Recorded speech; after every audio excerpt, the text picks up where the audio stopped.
शाह उमम जी शफ़क़त सां ॾिस पत्थर दिल भी मटिजी वया। शाह उमम जी शफ़क़त सां ॾिस पत्थर दिल भी मटिजी वया। ला इलाहा इल्लल्लाह सां कई अरडा अघिजी वया। ला इलाहा इल्लल्लाह सां कई अरडा अघिजी वया। शाह उमम जी शफ़क़त सां ॾिस पत्थर दिल भी मटिजी वया। शाह उमम जी शफ़क़त सां ॾिस साईं जन जे शफ़क़त शान जा मके में जिए खीमा लगा। परे परे खां प्यार पसण ले पंहिंजा तोड़े धारिया पुगा। परे परे खां प्यार पसण ले पंहिंजा तोड़े धारिया पुगा।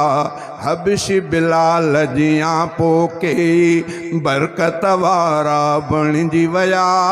हबशी बिलाल जियां पोके बरकत वारा बणिजी वया।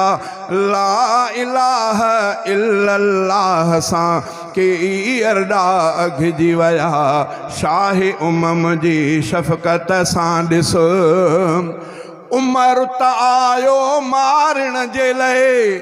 उमर त आयो मारण जे लाइ लेकिन रंग में रंगजी वयो। दुआए रसूल सां इब्ने ख़ताब जो नालो बेहिश्त में लिखजी वयो।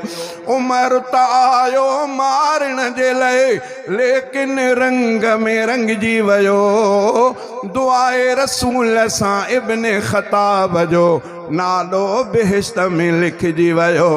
अहिड़ी तरह असहाब सगोरा रहमत अंदर रंगजी वया। अहिड़ी तरह असहाब सगोरा रहमत अंदर रंगजी वया। ला इलाहा इल्लल्लाह सां कई अरडा अघिजी वया। शाह उमम जी शफ़क़त सां ॾिस ॿिया बि ख़ुदा जा करम किरोड़े ही बि अजब आ सरमायो। बिना घुरण जे बारी ताला उम्मती उन जो फरमायो।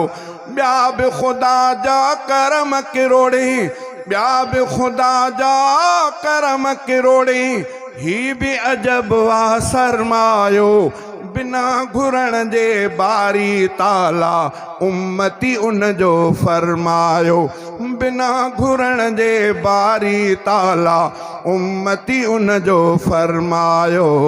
अहिड़ी अता एहसान खे सोचे ॻोड़ा अखियुनि में भरिजी वया।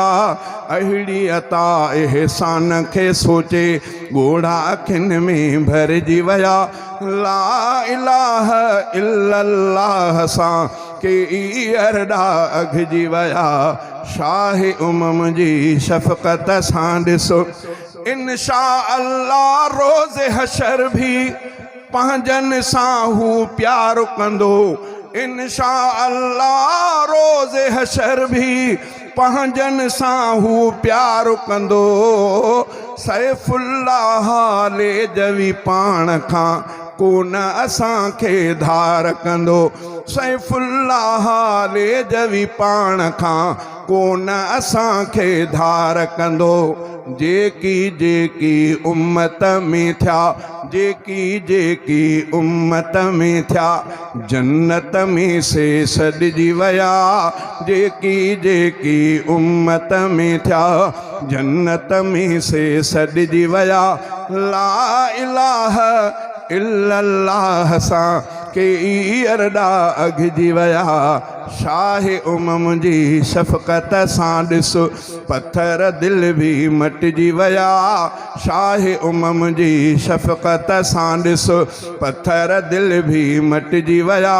ला इलाहा इल्लल्लाह सां कई अरडा अघिजी वया।